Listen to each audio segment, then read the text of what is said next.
But first, for the people who look after society's most vulnerable children, you might think the sight of a girl being repeatedly picked up by groups of men might arouse some suspicion. But despite suffering broken bones and bruising, nobody stopped the abuse of Fiona Goddard, who was repeatedly raped as a teenager by a grooming gang in Bradford. Now an adult, ITV News has seen evidence that social services ignored warnings that could have stopped Fiona's abuse. But incredibly, staff at the children's home were not ordered to intervene unless Fiona was being dragged into a car. Amelia Beckett has this report, which contains details that some viewers may well find distressing. I was receiving a lot of injuries. I had broken bones, I was black and blue at times, black eyes constantly. Fiona should have been safe here. This former children's home, the third she'd lived in during the late 2000s. And yet, she was systematically groomed by men who would pick her up in cars outside, then abuse and rape her. I was treated worse than a dog. I was treated so bad. It isn't just the sexual harm or the sexual violence, it's the coercion and manipulation, it's the brainwashing and conditioning. There's a lot of that goes in, and once you've been brainwashed and conditioned, you're stuck with that conditioning for life. From the age of 14, Fiona was exploited in and around Bradford for 5 years.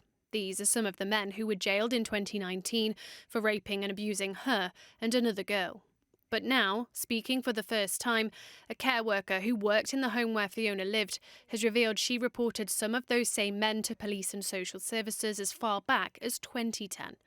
We've changed her voice and name to protect her identity. Every time she went out, I used to phone social services and the police to make them aware of what I thought at that time was going on, which was that she was getting groomed.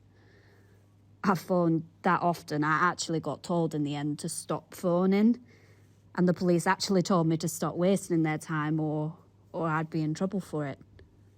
So at that point then, after this went on for quite a long time, I decided to just check it upon myself and find out names, get reg plates, and basically meet these people, because I actually thought that one of these days she was going to be found dead and nobody would know what had happened to her. And what did you do about it at that point? I went to a meeting with social services, and this gang were known. Social services knew. They knew about this gang, the police knew about this gang. And what did they say? They just looked at it that she was trouble. But she wasn't.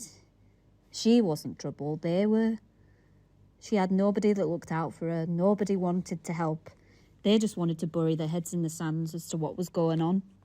We've gained access to these supervision records from when Fiona was under the care of the children's home. These are records used to raise any concerns and help keep children safe.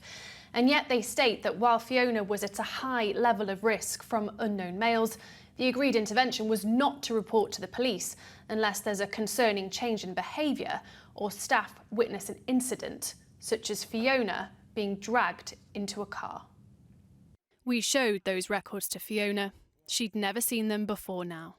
It's absolutely baffling, because it's just to say that I'm high risk of sexual exploitation, but rather than intervene, they've put another obstacle in place. It's basically made it easier for me to be sexually exploited and targeted, because unless I'm dragged kicking and screaming, no one's going to help me, even though they know what is happening. And you're in the care of the authority. Yeah. And during these periods as well, I was receiving a lot of injuries. They knew really bad stuff were happening to me, but instead of trying to help me, they made it harder for anyone to help. In response to Amy's claims, West Yorkshire Police told us it recognises victims and survivors of child sexual exploitation and abuse were failed in the past, and significant improvements and investments have been made into tackling this offending. While Bradford Council, which was responsible for Fiona's care at the time, told us we know there were serious failings in how the council and other agencies responded at the time, and we have apologised to Fiona for that. The findings of the review were shared with the Independent Inquiry into Child Sexual Abuse and the Home Office, and we have acted on its recommendation to improve how we protect children today. It's absolutely baffling. The men who groomed Fiona were sent to jail, her direct abusers held accountable. She now hopes the same for institutions, who she says also failed her. Well, Amelia Beckett is in Leeds for us now. Amelia, it's such a horrifying story, isn't it? Could we now see cause, do you think, for an inquiry into this grooming scandal in Bradford?